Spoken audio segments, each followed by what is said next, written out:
Morning class. कल students हम लोगों ने वर्ण व्यवस्था के बारे में पढ़ा था। देखो, हमारे भारतीय संस्कृति की एक महत्वपूर्ण विशेषता थी वर्णाश्रम व्यवस्था, वर्ण प्लस आश्रम।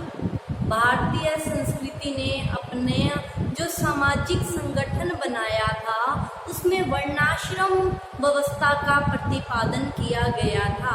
हमारा जो समाज था वो इसी वर्ण आश्रम व्यवस्था के आधार पर चल रहा था। तो मैंने आप लोगों को वर्णाश्रम व्यवस्था में हम लोगों ने वर्ण प्लस आश्रम दो शब्दों से मिलकर वर्णाश्रम बना है। तो मैंने आप लोगों को वर्ण के बारे में पढ़ा दिया था कि भारतीय समाज का जो संगठन था वो किस पर था, वर्णों पर आधारित था। समाज को 4 वर्णों में विभाजित किया गया था। ठीक है, ब्राह्मण, क्षत्रिय, वैश्य और शूद्र। ठीक है, ये 4 वर्ण थे। आज हम लोग आश्रम वर्ण तो हो गया, अब आज हम लोग आश्रम व्यवस्था के बारे में पढ़ेंगे। आश्रम व्यवस्था भारतीय संस्कृति का एक महत्वपूर्ण गुण मानी जाती है। देखो, भारतीय जो संस्कृति है उसमें क्या माना गया है, व्यक्ति की आयु 100 वर्ष मानी गई है। ठीक है, और क्या कहा गया है कि मानव जीवन बड़ा चंचल है। ठीक है, मानव जीवन क्या है, बड़ा चंचल है और उसको नियंत्रित करना क्या है, बहुत ही जरूरी है। अगर मानव जीवन नियंत्रण में नहीं होगा तो वो क्या हो जाएगा, अधार्मिक हो जाएगा। ठीक है, और मानव जीवन को नियंत्रित करने के लिए उसे धर्म के अनुसार चलाने के लिए इन 4 आश्रम व्यवस्था का उल्लेख मिलता है। व्यक्ति की आयु कितनी मानी है, 100 वर्ष मानी है। और इन 100 वर्षों को जो जीवन के ये जो 100 वर्ष हैं इनको 4 आश्रमों में विभाजित किया गया है। और व्यक्ति अपनी ये जो आयु है इन्हीं 4 आश्रमों में मानव जीवन को नियंत्रित करते हुए, धर्म पर रहते हुए, धर्म के अनुसार चलते हुए, धर्म के पथ पर चलते हुए अपने कर्तव्य का निर्वहन करता है।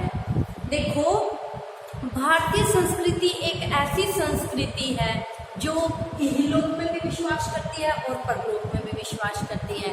और क्या कहती है कि अगर हम इहलोक मतलब ये लोक जिसमें हम जी रहे हैं, उसने क्या माना है कि 2 लोक होते हैं, एक इहलोक जब जिसमें हम जी रहे हैं और दूसरा परलोक जहाँ मरने के बाद जाते हैं। क्या कहा है कि व्यक्ति अगर अपने जीवन को नियंत्रित नहीं करेगा तो उसका इहलोक भी क्या हो जाएगा, खराब हो जाएगा, और परलोक भी क्या हो जाएगा, खराब हो जाएगा। तो क्या कहा है उन्होंने कि मानव जीवन को सुचारू रूप से चलाने के लिए इन 4 आश्रमों का विवेचन किया है। उन्होंने क्या कहा है, देखो कि मानव जीवन जो है, भारतीय संस्कृति का जो मानव जीवन है इस लोक में भी विश्वास करता है और परलोक में भी विश्वास करता है। अगर इस लोक में हम धर्म के अनुसार कार्य करेंगे, धर्म के अंदर रहते हुए कार्य करेंगे, तभी जो आज कार्य करेंगे उसी हिसाब से हमारा अगला परलोक होगा। इस लोक में हम जो कार्य करेंगे वैसा ही हमारा परलोक होगा। अगर इस जन्म में हम धर्म के अनुसार कार्य नहीं करेंगे तो परलोक क्या हो जाएगा, हमारा अच्छा नहीं होगा। अतः इस लोक को संवारने के लिए और परलोक को संवारने के लिए, मानव जीवन चंचल है जैसे कि बताया, उसको नियंत्रित करने के लिए, इस लोक को संवारने के लिए, परलोक को संवारने के लिए इस आश्रम व्यवस्था का प्रतिपादन किया गया है। तो आज हम इसी आश्रम व्यवस्था को देखते हैं। और क्या कहा गया है भारतीय संस्कृति में कि मानव जीवन, ये जो हमें मानव जीवन मिला है इसका एक ही उद्देश्य है, मोक्ष मोक्ष की प्राप्ति। मानव जीवन का क्या उद्देश्य है? मोक्ष की प्राप्ति। मोक्ष की प्राप्ति के लिए हमें ये जीवन मिला है, क्योंकि मानव जीवन ही एक ऐसी योनि है जिसमें बैठकर हम भगवान की भक्ति कर सकते हैं और मानव जीवन का जो उद्देश्य है उसको पूरा कर सकते हैं। मोक्ष से क्या तात्पर्य है? क्या कहते हैं कि हम इस लोक में कर्म करते हैं, फिर मर जाते हैं, जैसे हमारे कर्म होते हैं उसी हिसाब से हमारा फिर जन्म होता है, हम आ रहे हैं जा रहे हैं, मतलब जन्म मरण का ये जो ताता है ये क्या है, लगातार लगा हुआ है। हम जन्म ले रहे हैं, मर रहे हैं, जन्म ले रहे हैं, मर रहे हैं। जब ये जो आवागमन का जन्म मरण का चक्कर छूट जाएगा, हमारे शरीर के अंदर आत्मा मानी गई है कि आत्मा है तभी हमारा अस्तित्व है। जब ये आत्मा क्या माना गया है? उस परमात्मा का अंश मतलब हिस्सा मानी गई है। और जब ये आत्मा परमात्मा में लीन हो जाती है, परमात्मा से इसका मिलन हो जाता है, आत्मा और परमात्मा एक हो जाते हैं, दोनों में किसी तरह का कोई भिन्न भेद नहीं रहता, उसे क्या कहा जाता है? मोक्ष की प्राप्ति कहा जाता है। जब आत्मा अपने असल में क्या कहा है? आत्मा परमात्मा का अंश है और उससे क्या है? बिछुड़ चुकी है, ठीक है, अलग हो चुकी है। और जब ये आत्मा अपने असल से जहाँ से निकली है, अगर वहाँ जाकर ये मिल जाएगी तो ये जन्म मरण के चक्कर से क्या हो जाएगी? मुक्त हो जाएगी। और जब ये जन्म मरण के चक्कर से मुक्त हो जाएगी तो उसे क्या कहा गया है? मोक्ष की प्राप्ति हो जाएगी। क्यों? क्योंकि मानव जन्म ही एक ऐसा जन्म है जिसमें बैठकर हम ईश्वर की भक्ति कर सकते हैं। इसीलिए तो कहा गया है कि मानव जीवन चंचल है, क्योंकि मन है साथ। मन क्या है? चंचल है, ठीक है। और इसी मन को, चंचल मन को नियंत्रित करने के लिए मानव जीवन के उद्देश्य मोक्ष प्राप्ति के लिए इन 4 आश्रमों का विवेचन किया गया है। तो देखो कौन कौन से हैं ये 4 आश्रम? ब्रह्मचर्य आश्रम, जिसकी आयु 0 से 25 साल मानी गई है कि व्यक्ति को 0 से 25 साल तक, जन्म से लेकर 25 साल तक आश्रम व्यवस्था का पालन करना चाहिए।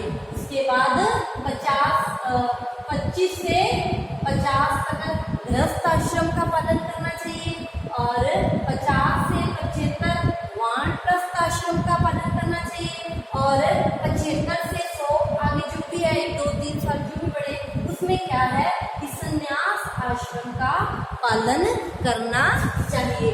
तो इन 4 आश्रमों के अनुसार अगर व्यक्ति चलेगा तो उसका इहलोक भी सुधरेगा और परलोक भी सुधर जाएगा और वो मानव जीवन का जो उद्देश्य है मोक्ष की प्राप्ति उसको भी प्राप्त कर लेगा। तो देखो हम लोगों ने ऋग्वेद के बारे में पढ़ा, उत्तरवैदिक के काल के बारे में पढ़ा। हमें कहीं भी ऋग्वैदिक काल में, या आप लोगों को मैंने बताया था कि वैदिक संस्कृति बहुत बड़ी थी तो उसको 2 भागों में विभाजित कर दिया था। पूर्व वैदिक, जिसको ऋग्वैदिक काल भी कहते हैं, उत्तर वैदिक जिसमें सामवेद, यजुर्वेद, अथर्ववेद ग्रंथ लिखे गए थे और ऋग्वैदिक काल जिसमें ऋग्वेद की रचना हुई थी। उत्तर वैदिक काल जिसमें सामवेद, यजुर्वेद, अथर्ववेद, ब्राह्मण ग्रंथ, आरण्यक, उपनिषद लिखे गए थे। इस काल को उत्तर वैदिक काल कहते हैं।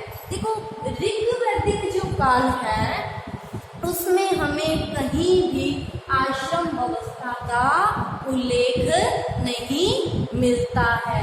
ये जो आश्रम व्यवस्था है उसका उल्लेख हमें उत्तर वैदिक कालीन ग्रंथों में मिलता है।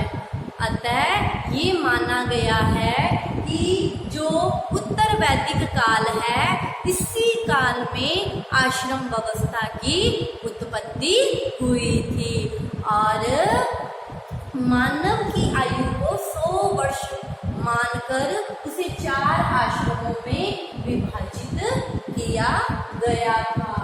और ये 4 आश्रम ब्रह्मचर्य, गृहस्थ, वानप्रस्थ और संन्यास आश्रम।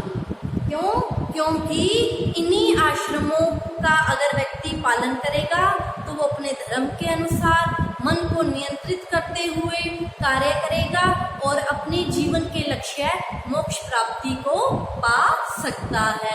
और यही भारतीय संस्कृति का एक महत्वपूर्ण गुण भी माना गया है।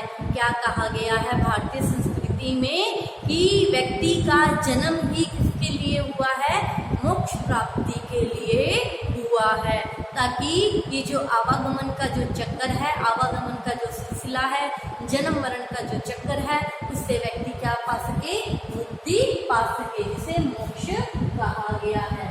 मोक्ष से तात्पर्य जब मन की सारी मलिनताएं क्या हो जाती है? खत्म हो जाती है, मन की सारी मलिनताएं बुझ जाती हैं, उससे व्यक्ति को क्या हो जाता है? इस संसार के सुख दुख से कोई प्रभाव नहीं पड़ता। वो अपने आप को उस परमात्मा में जब लीन कर लेता है, उसे क्या कहा गया है? मोक्ष कहा गया है। क्योंकि भारतीय संस्कृति में ये माना गया है कि ईश्वर ही शाश्वत सत्य है और वही सबसे अनोखी और सबसे बड़ी शक्ति मानी गई है और उसी से ही ये जीवन चल रहा है और आगे भी उसी में ही व्यक्ति को लीन हो जाना है। तो इसी उद्देश्य की प्राप्ति के लिए, भारतीय संस्कृति की इसी उद्देश्य की प्राप्ति के लिए इन 4 आश्रमों का विधान किया गया था। तो कल के टॉपिक में हम इन 4 आश्रमों के बारे में पढ़ेंगे। तो आज मैंने आप लोगों को इन 4 आश्रमों के बारे में बताया, आश्रम व्यवस्था क्या थी इसके बारे में बताया। कल हम इन 4 आश्रमों के बारे में पढ़ेंगे। आज की क्लास के लिए इतना ही और आप लोग इसका स्क्रीनशॉट ले लीजिए। कल की क्लास में मिलते हैं। Thank you.